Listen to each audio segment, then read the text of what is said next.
नमस्ते। चलिए आज मिलकर संस्कृत व्याकरण की एक मजेदार पहेली को सुलझाते हैं। इसको कोई टेस्ट मत समझिएगा, ये तो एक जासूसी का खेल है। तो क्या सब तैयार हैं? ये देखिए, ये रही हमारी आज की पहेली। एक संस्कृत की वर्कशीट। इसमें कुछ खाली जगह हैं और हमें उन्हें भरना है। पर घबराने की कोई बात नहीं है। सारे सुराग, सारे क्लूज इसी शीट के अंदर छुपे हुए हैं। हमें बस एक जासूस की तरह उन्हें ढूंढ निकालना है। तो अब सवाल ये उठता है कि इन खाली जगहों को भरने का सही तरीका क्या है। चलिए जासूसी शुरू करते हैं और इस वर्कशीट में छिपे सुरागों को एक एक करके ढूंढते हैं। ठीक है, तो अपनी जासूसी शुरू करते हैं। हमारा पहला और सबसे जरूरी सुराग वो उदाहरण है जो हमें पहले से ही दिया गया है। इसी में सब कुछ छुपा है। अब जरा इस पर नजर डालिए, यहाँ कुछ इंटरेस्टिंग हो रहा है।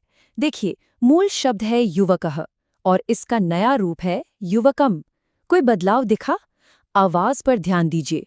अह की ध्वनि अम में बदल गई है ना? युवकः बन गया युवकम। ये हमारा पहला क्लू है। तो क्या ऐसा हो सकता है कि ये एक नियम हो कि जो भी शब्द अह पर खत्म होते हैं वो अम में बदल जाते हैं? चलिए इस थ्योरी को वर्कशीट के किसी दूसरे शब्द पर आजमा कर देखते हैं। तो देखिए, अगर हमारी थ्योरी सही है और युवकः का युवकम बनता है, तो आसंदः का क्या बनना चाहिए? सोचिए जरा। आसंदः। बिल्कुल सही, आसंदम। अरे वाह, हमारा पहला पैटर्न तो काम कर रहा है। तो एक नियम तो हमें मिल गया। देखें कितना आसान था, है ना? चलिए अब अपनी खोज को थोड़ा और आगे बढ़ाते हैं। वर्कशीट में दूसरी तरह के शब्द भी हैं। देखते हैं कि क्या वहां भी हमें ऐसे ही कुछ सिंपल से पैटर्न मिलते हैं या नहीं। अब इस उदाहरण को देखिए। शब्द है नदी, जो बड़ी ई की मात्रा पर खत्म हो रहा है, और इसका नया रूप है नदीम। अरे ये तो पहले वाले से भी ज्यादा आसान है। बस आखिर में एक म की ध्वनि जोड़ दी गई है। नदी का बन गया नदीम। और अब आता है सबसे मजेदार वाला केस। शब्द है धनम और इसका नया रूप वो भी धनम ही है। मतलब इसमें तो कोई बदलाव ही नहीं हुआ। तो हमारा तीसरा पैटर्न है कुछ शब्द बिल्कुल भी नहीं बदलते। तो ये रही हमारी आंसर की जो हमने खुद बनाई है। हमने 3 बहुत ही सरल पैटर्न खोज निकाले हैं। अह बदलकर अम हो जाता है, ई के आगे म लग जाता है और अम जैसा है वैसा ही रहता है। पता है, संस्कृत व्याकरण में इसी बदलाव को द्वितीय विभक्ति कहते हैं। ये कोई मुश्किल चीज नहीं, बस इन्हीं आसान पैटर्न पर चलती है।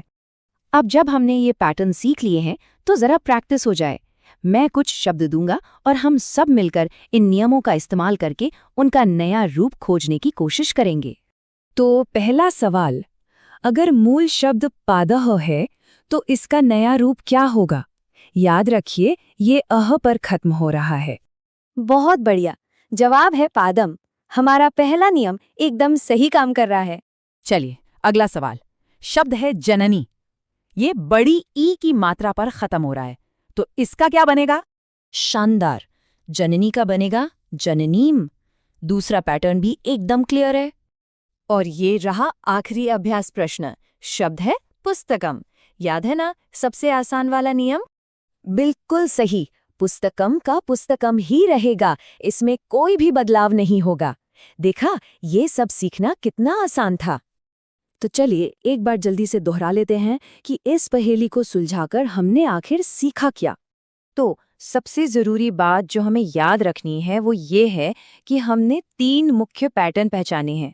अब किसी भी शब्द के अंत की ध्वनि को देखकर हम आसानी से उसका द्वितीय विभक्ति रूप बता सकते हैं।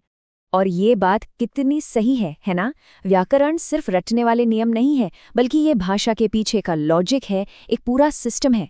और आज हमने उस सिस्टम का एक छोटा सा हिस्सा समझ लिया है। आज हमने ये तो सीख लिया कि ये शब्द बदलते कैसे हैं, पर असली सवाल तो अब आता है। एक वाक्य में युवकः और युवकम का इस्तेमाल कब और क्यों होता है? आखिर ये अलग अलग रूप करते क्या हैं? इस सवाल का जवाब हमारी अगली खोज का विषय होगा।